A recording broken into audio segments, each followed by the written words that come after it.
Welcome back to the Two Promises podcast.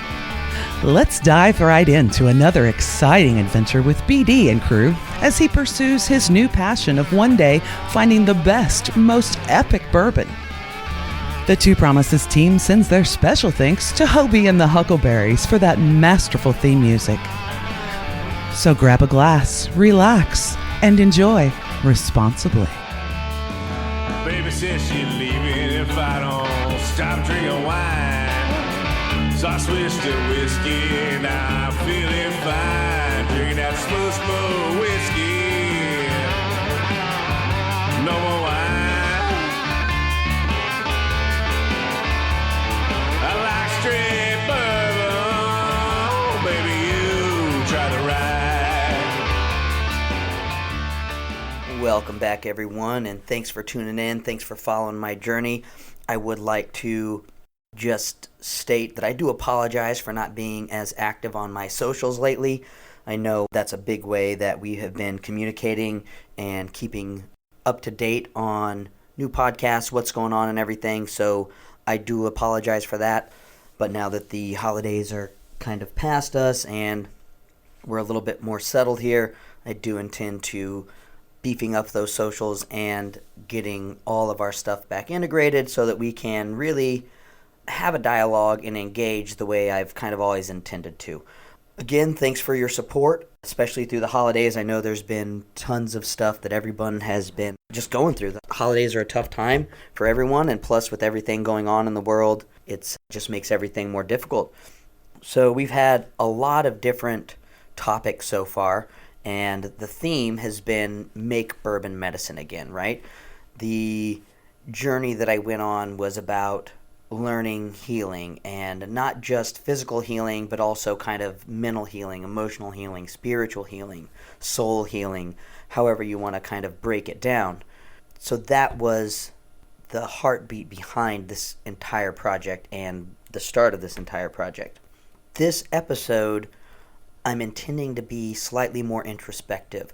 So the feel of it, I believe, is going to be different from what you guys have experienced so far.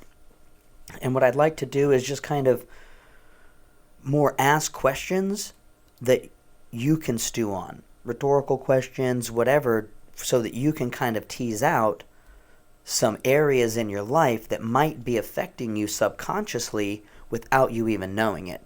Some areas in your life that your behaviors are greatly ingrained, and it's so subconscious that you might not even know it. Again, everyone's different, everybody's in a different place, and for me, it's one of those things where it's like I just kind of need constant reminders of some of the things I've learned before or some of the truths, but also to reevaluate and see if I still feel the same way as I have before, now that I have more information, now that I have new experiences, now that I have more frames of references, I have more knowledge. One thing that I've been excited to talk about at some point is just kind of the difference between knowledge in and of itself and then also understanding and how those things can work together. But the topic of today's episode really is fear. Fear. And I mean, it's hard to talk about fear without talking about some of the things that we're, say, deathly afraid of. So whenever you look at, say, Indiana Jones, for instance, he was deathly afraid of snakes. So that affected how he could perform his day-to-day duties if he found himself around snakes.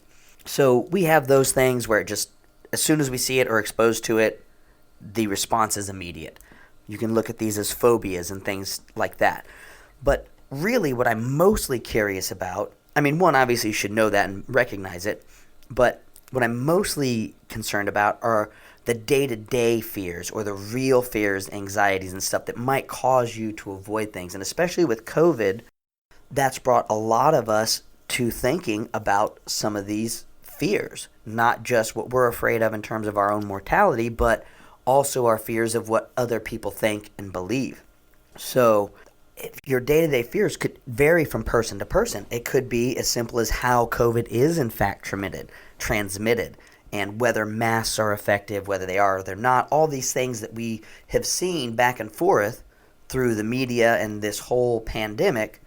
But there's information on the topic, but there's also belief on the topic. And the belief is going to motivate the behavior way more than the data is or the information. So what are the day-to-day fears? Maybe not being able to provide for your family. If you're the primary breadwinner and all of this turmoil is going on, you have stress in your life because you're considering, well, what if my job goes away? Or what if I get injured? Or what if I come down with COVID and I'm not able to provide for my family? Could be single moms, could be, dual income families, could be anything. But these are some real fears that cause all of us to behave in different ways. That motivates our day-to-day behavior, what we do, what activities we engage in, what thoughts we put into our mind, and also what we read or any media that we take in.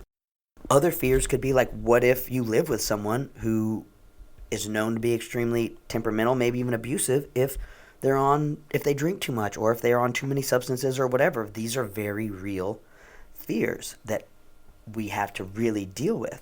But the topic that I'm really kind of mostly interested in with this topic of fear right now is, what fears do we subconsciously associate with interacting with people who are different from ourselves?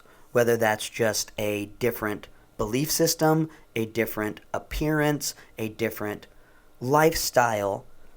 What do you believe about them that affects your day-to-day life? For instance, stereotyping. Like, what do you believe about alcoholics? If you're someone who is not familiar with an alcoholic, what are your beliefs about alcoholics? Or someone with PTSD? What does your experience, your life experience, and that includes all the media you've consumed, who you've met that have maybe dealt with alcohol abuse or drug abuse or anything like that, and if you have not had real personal experience with them, I encourage you to challenge your belief system about it. And the reason I say that is because I did not know what PTSD looked like or what an anxiety attack looked like or felt like, even if I had experienced the symptoms of them. Let that sink in. I did not know what, say, a stress disorder or an anxiety attack looked like, even though I was experiencing it, even though I was living through it. So there's a lot of behaviors that are adapted that people may not even realize or see them for what they are. So another place that I'd really like to challenge you is to ask yourself, how do you see people who seek truth in different places from where you seek truth? And I think that's, if you can just dwell on that for maybe a week or just as long as you feel like doing it, I think that these are some really good introspective questions we can ask ourselves just to challenge our beliefs, just to challenge our frames of reference. And I'm not saying you have to change your mind. I'm not saying you need to move to anybody else's feelings or belief system, but in order for us to understand the complexities of these issues that are facing society, especially in light of this pandemic, it's very important for us to explore areas that would challenge us, that would challenge our comfort zones and our belief systems, and just to see what else is out there. Easy ways to do this is find a book by an author that you disagree with, or on a topic by an author that you disagree with, or anything like that. Or go look for information in a place that you would not normally look. Watch news from a different country. There's all kinds of things that we can do with all of this technology around us, and that's great ways to expose yourselves to things that you just don't think to think about. This is a huge world, and it's really incredible. Also, what types of things are there in, like, say, not media like news media and journalistic media and reporting media, but what about media like entertainment media? What types of portions of those do you find scary? Are you afraid of, like, say, a zombie mutation that causes a widespread sickness? Are you afraid of, alien invasion? And not just, oh, it's a scary movie, but like, you would be deathly afraid, or you would have to completely change your life if something like that happened, obviously. But even if it's not real, but it could be perceived as real, that can affect your ideas and your behaviors about life in general and your actions. And then also how you feel about death, how you feel about the afterlife, how you feel about our purpose, our meaning, what we're on this planet for. There's a lot of reasons that people can be afraid of things, and a lot of times their behavior is influenced by fear, even if it's about something different from what is present in the conversation or the room or whatever when a reaction is made. I don't know if that makes sense, but sometimes a fear that we hold can cause us to behave completely different in a scenario that it's very illogical for that behavior to kind of be in. I don't know if that made sense. I really hope it did, but something we can just kind of stew on and tease out.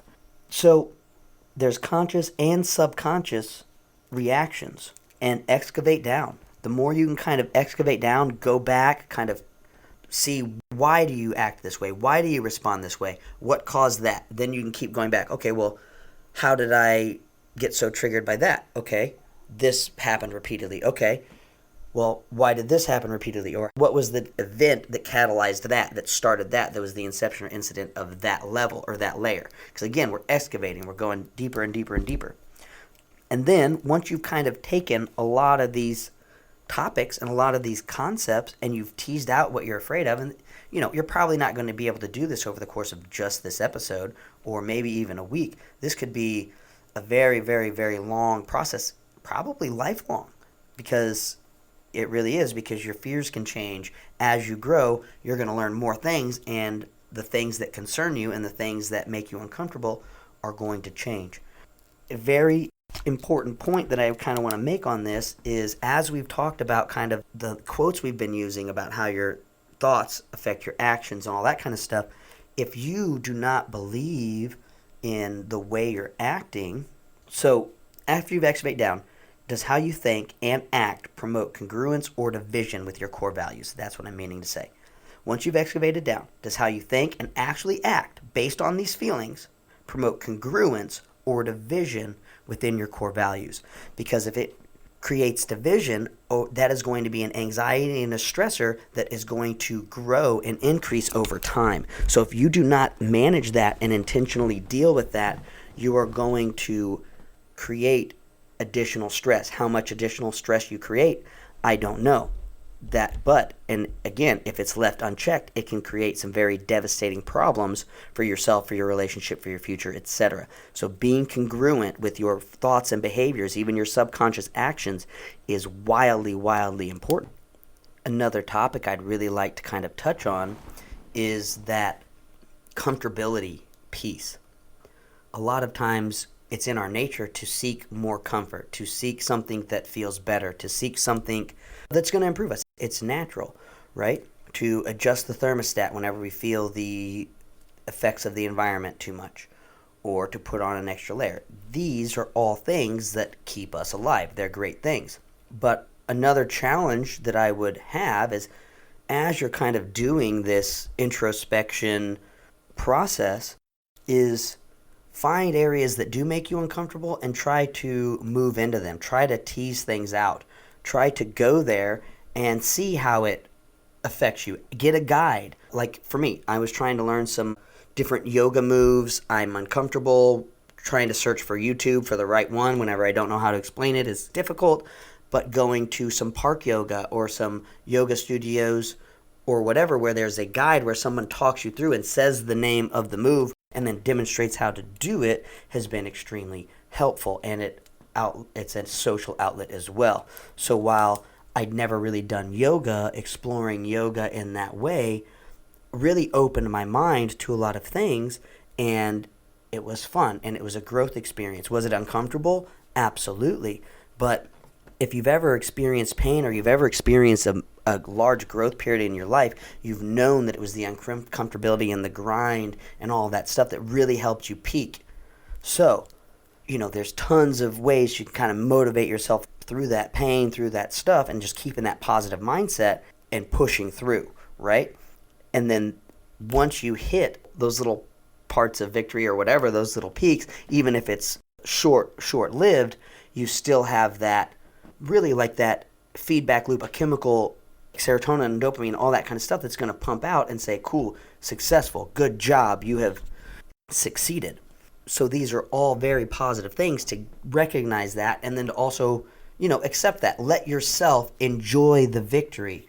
Anchor yourself in that, so that whenever you are in those troubled times and you need to feel victory, even if you're not feeling it all around you, if you can just try to meditate or whatever you want to call it and create that feeling within inside of yourself, within inside of your mind, and then reinforce that anchor.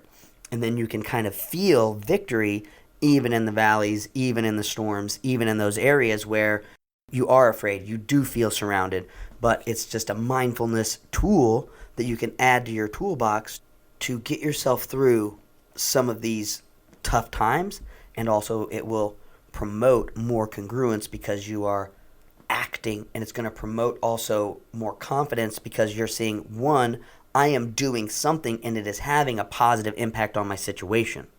Then that fuels more activity.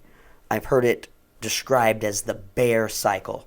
So we're talking about fear. Let's talk about a bear, okay? A big, scary bear. So fight or flight, we think about a bear. But bear in this context is positive. It's a way that we can remember these positive feedback loops. Okay, so bear. I've heard it in some, positive motivational seminars.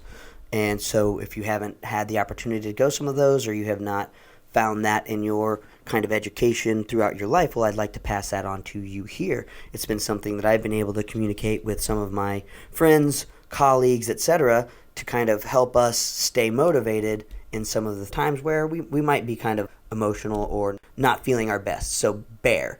B stands for beliefs, which eventually trigger emotions. So the emotions that you have about something, you're going to believe something strongly, which is going to create an emotion. You can have an emotion about it.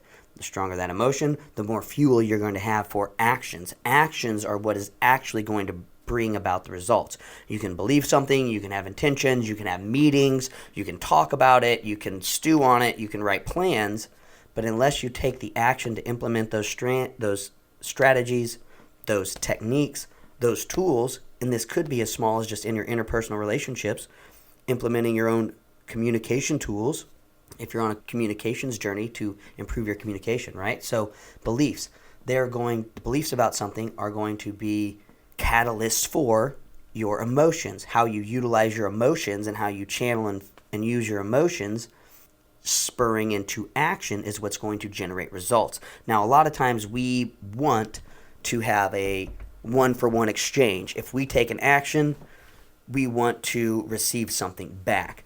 But the reality is you're not going to see a one-for-one exchange. You're not going to see that if I do A, I'm going to receive B every single time. Sometimes you have to do A 10,000 times and you only get a B, 500 times, right? But you still, if you believe in it, which you should because you're taking an action on it, and then that's, again, challenge your beliefs. Do you still believe that way?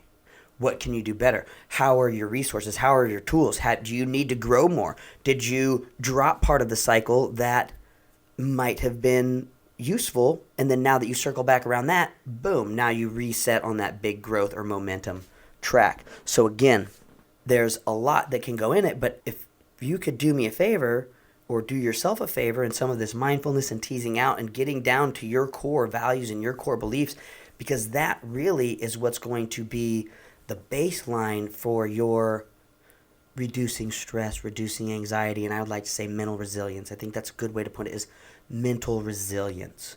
So congruence and mental resilience are extremely, extremely, extremely interrelated. So I just really wanted to bring it back around because this episode is about fear. So take an inventory of your fears. Write them down, if you will. Write them down. Think about the things you're deathly afraid of, your phobias that create the immediate response. Think about the day-to-day fears that you just act on subconsciously without even knowing it. When you lock your cars, how you hold your keys whenever you're alone in a dark parking lot, anything like that. How do your fears or your anxieties or your concerns affect your behaviors?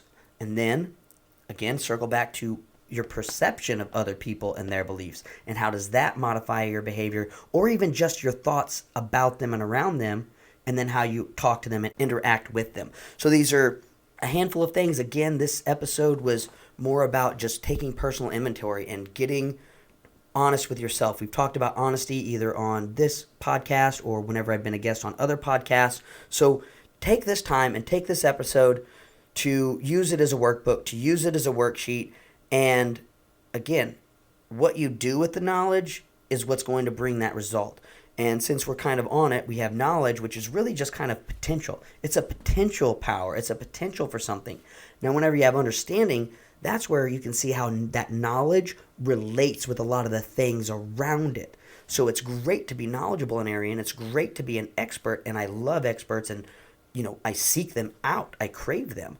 But without other parts of the puzzle, it's going to be very difficult to synthesize and act on information from a variety or a myriad of experts. So again, understanding is how the information or knowledge that you have, how that applies with the world around us and with the relationships between ourselves, each other, our political systems, our organizational structures, our, Mother Nature, the planet itself, the ocean, all of these things. So now I know I'm kind of rambling a little bit, but I'm going to wrap it up. I just want you to do your introspection, and if you feel like it, or just casually think about it throughout this thing. The more you put into this, the more you're going to get out. Just the fact that you've showed up on this episode, just the fact that you've listened, just the fact that you've stayed tuned in shows me that you are motivated, that you are seeking, that you do. You care about yourself, you care about your mental state, you care about the world around you, and you care about growth and excitement and learning more and becoming the best version of yourself wherever it is that you are in that journey. And sometimes we just need a little bit of motivation, a little bit of pick me up, just from a friend who can say, hey, I've been where you're at. I've been where you're at. So now that you've seen your fears and you've analyzed your fears, you can recognize the fears in others. And then once you've recognized where other people are afraid, you can go to work to help reinforce their fears. So now instead of it being just an introspective exercise, now you can turn that around. You can look out into your external environment. You can look for where other people might be afraid. And if you're like, oh, I'm not afraid of that, that does not scare me, or I've already worked through that fear, you can go bring your shield over to them, and maybe they just need to vent. Or maybe they're looking to help grow through that fear. The potentialities are endless, but whenever we can get true with ourselves and we can be honest with ourselves and we can analyze our behavior and why we react or believe something about someone else and challenge that and then say, well, let me try to support them. Let me try to sow some goodness into their life. Let me try to reduce some of their fears. Let me try to reduce some of their anxieties. And then once you're realizing that and seeing that, you're going to see it just more and more and more prevalent all around you. So I just want to say thank you all very much for tuning in. I hope you enjoyed this episode. We have a very special guest that should be coming on for our next episode. I'm super excited. We've been talking about a lot of self-care. So we have Julie, who has been quite the expert in her industry whenever it comes to therapies, and I'm excited to let her tell her story. I do not want to steal her thunder, but she has been on a personal growth journey, a business journey, and just really become a champion in the very short time that I've known her. So I am super excited to interview her so that you all can hear her story as well. Thank you all very much. You have a wonderful week, and I look forward to chatting with you all soon. Take care. Bye. Thank you for joining us today on this curious roller coaster of life. If this is your stop, please exit peacefully and enjoy the rest of your day. If you're ready for another one, just push play. A final note before you go: thank you. And thank you for feeling. The distillation and aging process is different for everyone. I'm not quite sure what you're ready for, so please sip slowly and enjoy responsibly. Baby says she's leaving if I don't stop drinking wine. So I switched to whiskey, now I'm feeling fine. Drinking that slow whiskey. No more